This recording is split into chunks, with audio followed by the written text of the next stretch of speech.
Hi, this is Marianne, and we are coming from Helping Rock Transitional Home, and it's a campground here in Zephyr Hills, Florida. It's a beautiful day, and one of the reasons that we decided we wanted to come here was because we want to let all you people out there in Zephyr Hills land and Polk County land and all the lands around here know what a great job is being done here.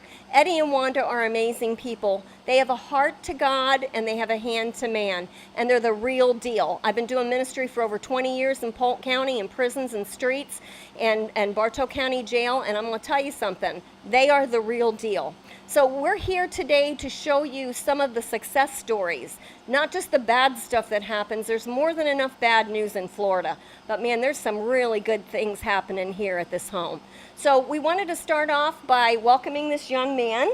His name is Brian, and he has been here for how long? For about a month and 2 days. A month and 2 days. Okay, so Brian, give us a little bit of your background. My background, well, I have a long background with drug problems, going to jail because I was trying to steal things to supply my drug problem. Now, what kind of drugs are you talking? Cocaine, yeah, it was crack in that. It was back in the 80s. Okay. And once the addiction started going on, it went until about 2000.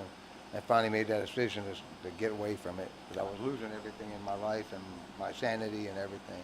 Okay, so the drugs led you to a point. First, they promised you all kinds of neat stuff, and then they took away everything that they promised. Is that correct? Yeah.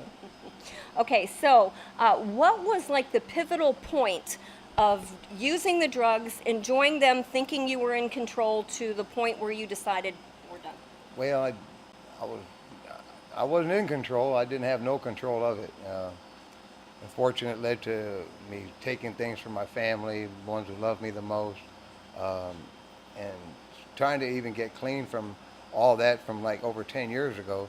I'm still dealing with them living in my past, and when you accept Jesus into your heart, all things are old, they're from in the past, but it's hard to, you're dealing with that, but then you got all the negativity of people still living in your past. And you're trying to progress and doing good, and you're climbing up the ladder, but you still can't, nobody trusts you probably anymore, Nobody has trust in me, and because I made stupid decisions while I was using drugs and stuff, so. Okay, so here's my question. Do you think that trust is just given, or do you think trust is earned? Trust is earned. Okay, so do you think after maybe a season of time, more than a month and a half of sobriety, that trust might be gained back?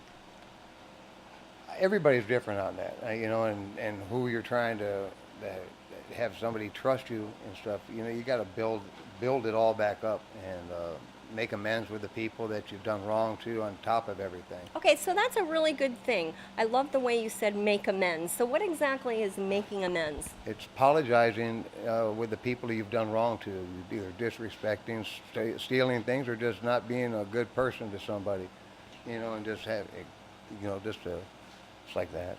Okay, so let's break that down. Is that like writing letters? Is it like No, maybe? it's in person. Preferably like to try to make amends with somebody face to face instead of trying to do it through a letter or texting or something. It's just more personal, more private that way. Okay, so here's my question. What happens when you make amends and you go to somebody and you're genuinely sorry for what you've done and they won't forgive you?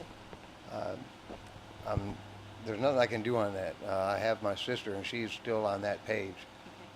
She was always seemed to be the good person. I was always seemed to be the one making the bad decisions in life. And I'll be 90 years old in a nursing home, and she'll still be living my past. And it's hard to deal with that. I'm almost kind of like broke off our relationship because she's always about my past. When does that stop? And you're seeing I'm doing good. Well, if I end up meeting somebody like my last roommate, person seemed good. He was a hard worker and helped pay the bills with me in the apartment, but it just didn't work that way.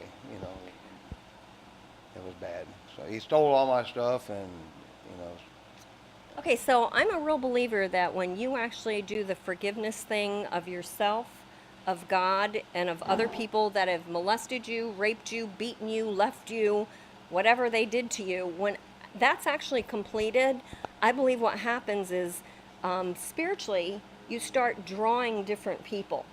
Because I think it's almost like the age chart. You know, the age chart, unforgiveness likens you to a certain place and a certain type of people.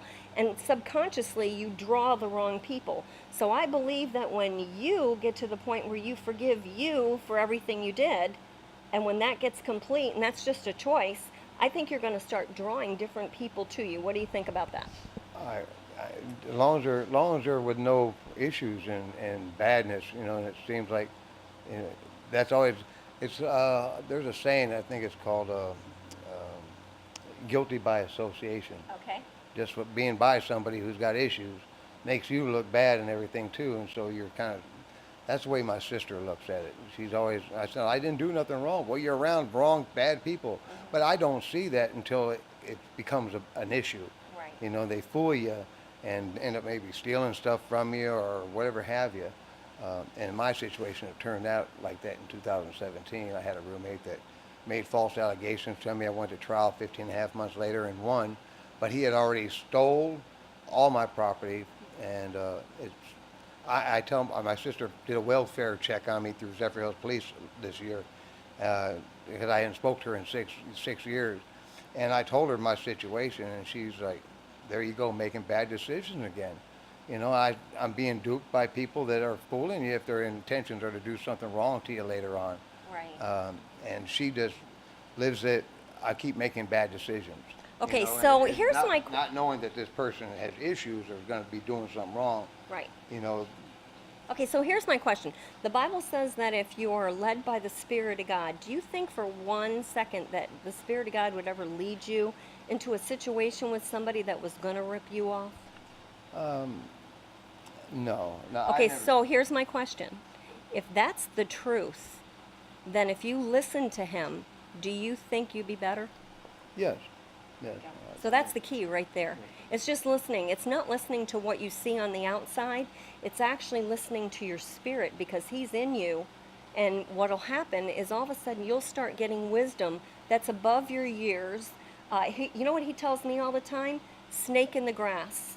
You know what that means? That means you don't know that snake's in the grass, but it's a snake nevertheless, there's a lot of and snakes it's in going to the bite you. And there are a lot of snakes in the grass. So listen, when you're led by the Spirit of God, all of a sudden He'll say, "Snake in the grass," and man, you'll know. Okay, I love you, but I got to back away from you because bad company corrupts good character, right? Yes, ma'am.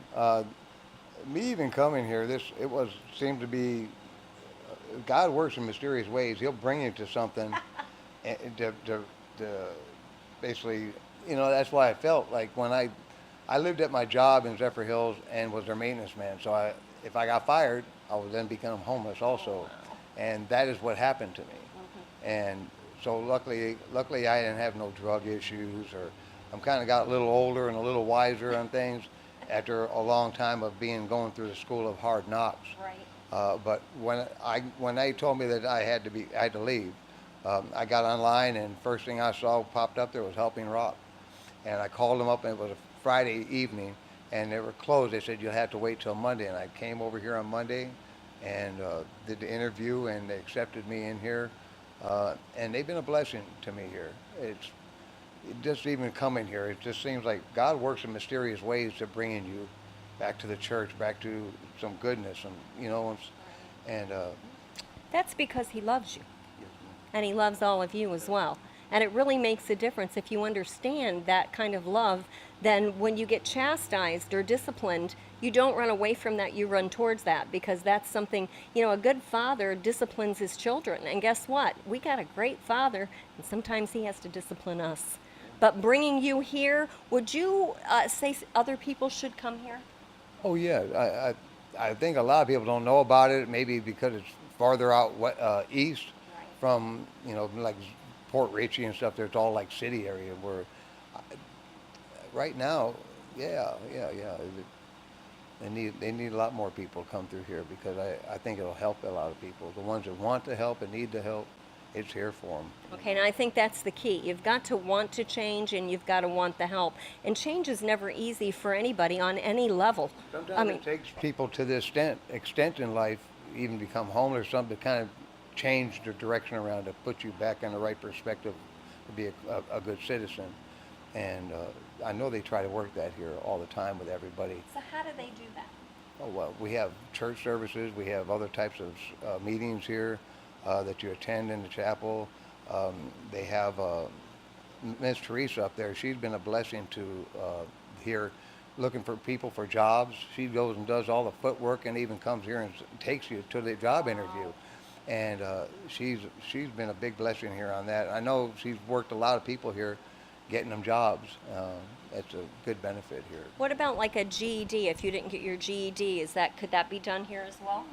I can't answer that. I don't know. You know, you probably could do it online, maybe. I'm not sure how they work that. Okay, we don't and have no educational staff here, but I'm sure we have people around here that can help somebody if they're wanting to get ready for taking their GED. Right now, and they have a Celebrate Recovery program here as well, right? Yes, ma'am. And what night is that? I believe that's Tuesday night. Every Tuesday night, believe so. 7 or 6 or Excuse me. 7 o'clock or 6 o'clock? 7 o'clock. 7 to 8 o'clock every Tuesday night for those of you that are wanting to celebrate recovery, so anybody can come here. Is that correct? Okay, so Yes, ma'am. so The door is just not open just to us here. It's open to the public if they want to come here and have. and even if they're not in our Christian, they can services come. or programs. They're all invited. I'm sure that they want everybody to be able to try. Now, to what get about if they weren't a Christian? Could they still come here? Yes, ma'am. Yes, ma'am. So you heard that it. gives them, that gives them something to work on. Right. You know, taking somebody who's not a Christian and doesn't believe in this or whatever the situation is, it gives them something to work with here. Okay, Same thing with me. I needed to come here. I felt I was brought here for that. One last word to your sister. Look in that camera, and what would you say to your sister if she was in front of you? Just to say I apologize for being a bad brother.